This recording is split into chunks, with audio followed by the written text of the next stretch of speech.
आज अमावस्या है। आज के तिथि क्यों पड़ी जानते हो? हमारे यहां आज के इस दिन को ना बहुत पावन मानते हैं। तुलसी की परिक्रमा लगाकर 108 माताएं और आज पूजन करती हैं। आज का ये व्रत सुहाग के लिए होता है, स्त्रियां करती हैं। अमावस्या के व्रत की एक छोटी सी कथा है और वो कथा है कि एक लड़की थी, उसे किसी ने कहा था कि तेरा विवाह होगा तो तू विधवा हो जाएगी, विवाह होते ही तू विधवा हो जाएगी, तेरे भाग्य में वैधव्य योग लिखा है। इस डर से बेचारी वो लड़की विवाह ही नहीं करती थी। तो उस लड़की ने किसी संत से पूछा, दिव्य संत से, कि बताओ महाराज मैं विवाह करूं तो मैं विधवा हो जाऊंगी, इसका कोई उपाय नहीं है? बोले तेरे गांव में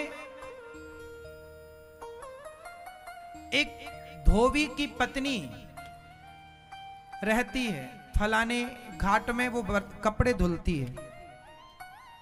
धोबी की पत्नी, धोबी का काम कपड़ा धुलने का, तो पत्नी भी कपड़ा धुल रही है। तो वो जो धोबी की पत्नी है, यदि वो तुझे अपना सुहाग दे दे तो तेरा सुहाग जी जाएगा। सुहाग देने का मतलब जानते हैं क्या होता है? क्या होता है? सुहाग का मतलब पति नहीं, माथे का सिंदूर। कि यहां जैसे मंडप के नीचे भी बुआ लोग माथे का सिंदूर देने की एक रस्म होती है, ये परंपरा कि एक पतिव्रता नारी, एक सुहागन स्त्री अपने माथे का सिंदूर निकालती है और सामने वाले सुहागन नारी के माथे पर लगा देती है। ये एक प्रकार का आशीर्वाद होता है जिससे उस सामने वाली स्त्री के पति की आयु लंबी होती है। ये सुहाग देना बोलते हैं इसको। इसलिए स्त्रियों को हमारे यहाँ एक छोटा सा और व्रत होता है, सुहागलें होती हैं। सुहागलें जानते हैं? वहां पर सुहागन स्त्रियों को बुलाया जाता है। सुहागन स्त्रियों को भोजन कराने का बहुत बड़ा पुण्य होता है। इसलिए सुहागन स्त्रियां, इसलिए पति पत्नी दोनों को भोजन में बुलाओ, पति पत्नी दोनों को खिलाओ, क्योंकि जो पति पत्नी सुहागन स्त्री होती है वो साक्षात उसकी स्त्री लक्ष्मी और पुरुष को नारायण के रूप में देखा जाता है। सुहागन, आप किसी शुभ कार्य के लिए जा रहे हैं और सुहागन स्त्री का दर्शन हो जाए तो वो शुभ माना जाता है।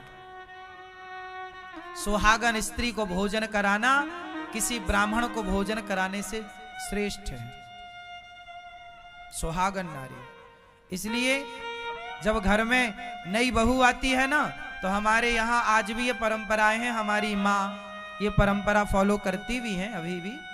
हमारे यहाँ जब विवाह इत्यादि होता है तो गांव की 11 सुहागन स्त्रियों को बुलाते हैं। 11, 21, 51, 101 जो जिसकी क्षमता है, और सभी सुहागन नारियों को बुलाकर उन्हें श्रृंगार का सामान देकर, उनके पांव में माहौर लगाकर, उन्हें उनके सभी मांग में सिंदूर लगाकर और उन्हें मीठा भोजन कराया जाता है। क्या कराया जाता है? मीठा प्रसाद। मीठा विशेष होता है उसमें, तो मीठा खिला करके बढ़िया उन्हें दान दक्षिणा दे करके और सुहागन स्त्रियों का आशीर्वाद लेने से, सुहागन नारियों का आशीर्वाद लेने से, सुहाग लेने से सुहाग बढ़ता है, अर्थात सुहाग की आयु लंबी होती है। तो वो एक लड़की थी, उसके वैधव्य योग था। तो किसी ने, संत ने बताया कि जो तुम्हारे गांव में जो धोबी की पत्नी है वो बहुत अच्छी नारी है, पतिव्रता, तुम उसके जाओ, उससे सुहाग लो। सुहाग लो मतलब माथे का सिंदूर लो। वो अपने माथे का सिंदूर निकाल के तुम्हारे मांग में भरेगी, जाओ। अब उसने जाकर बोला कि बहन, वो संत जी ने ऐसा बताया है, अब बताओ मैं विवाह करती हूं तो मेरा पति मर जाएगा, अब क्या करूं? तो क्या आप मुझे अपना सुहाग दोगी? हाँ हाँ। अब उस लड़की ने विवाह किया, और जैसे ही विवाह किया उसकी भांवर पड़ी, विवाह की रस्म पूरी हुई कि उसके वैधव्य योग था, उसका पति वहीं मर गया। और जैसे ही मरा तो फिर वो धोबी की पत्नी को बुलाया गया, और उसने अपना सुहाग जब दिया तो उसका पति जीवित हो गया। जब जीवित हुआ तो उसका पति तो जीवित हो गया, पर दुर्भाग्य से उसका पति धोबी की मृत्यु हो गई। इसका तो जीवित हो गया, पर उसका खुद का पति सिधार गया। अब वो लगी रोने, अब क्या करें? तब एक संत ने बताया कि तूने दूसरे के सुहाग को जिलाया है तो सोमवती महारानी तेरे सुहाग को जिलाएंगी। तो वो आज के दिन का व्रत बताया कि तुम सोमवती अमावस्या जब सोमवार को आए तो सोमवती अमावस्या कहलाती है। इस दिन जब ये अमावस्या आए तो इस अमावस्या में तुम स्नान करके तीर्थों में, और फिर इस अमावस्या को तुलसी की पूजा करना। तुलसी मां सुहागन है और उन्हें सिंगार चढ़ाना, मां भगवती की पूजन करना, तुलसी की पूजा करना, तुम्हारा सुहाग जीवित होगा। वो लगभग सोमवती अमावस्या की ही ये घटना रही। तो उस दिन उन्होंने पूजा किया, और उस पूजा के प्रभाव से, उनके सच्चे पातिव्रत धर्म के प्रभाव से उसका मरा हुआ पति जीवित हो गया था। तब से ये सुहागन स्त्रियां अपने सुहाग के लंबी आयु के लिए ये व्रत करने की परंपरा है। आज के दिन किया गया पूजन पाठ, आज के दिन किया गया पुण्य का कार्य कई गुना फलदायी होता है। इसलिए आज के दिन विशेष रूप से ये पूर्णिमा अमावस्या जो है, ये तिथियां दान पुण्य की हैं। आज दान, देखो, दान करने से हमारे जीवन की दुर्गति मिटती है। दानम दुर्गति नाशनम। जो व्यक्ति दान करता है निश्चित उसके जीवन में जितने अनिष्ट हैं, आधी व्याधि है, सारा समाप्त हो जाती है। और संत जब आपकी गौरी गोपाल आश्रम में आप अन्न क्षेत्र कराते हैं, अन्न क्षेत्र कराते हैं, हजारों संत भोजन करते हैं, तो रोटी जब संत खाकर पचाते हैं तो केवल रोटी नहीं, खिलाने वाले का पाप भी पचा डालते हैं। खिलाने वाले, जैसे आपने अपनी ओर से बंटवाया तो आपके जीवन में जितनी आधी व्याधि होगी वो पचाकर समाप्त संत जन कर देते हैं।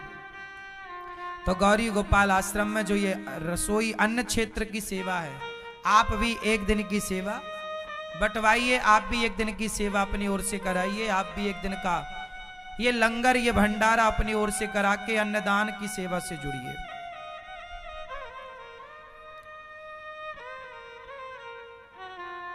आज के दिन तुलसी में दीपक जलाना चाहिए, तुलसी के पास। आज के दिन पीपल के पास दीपक जलाना चाहिए।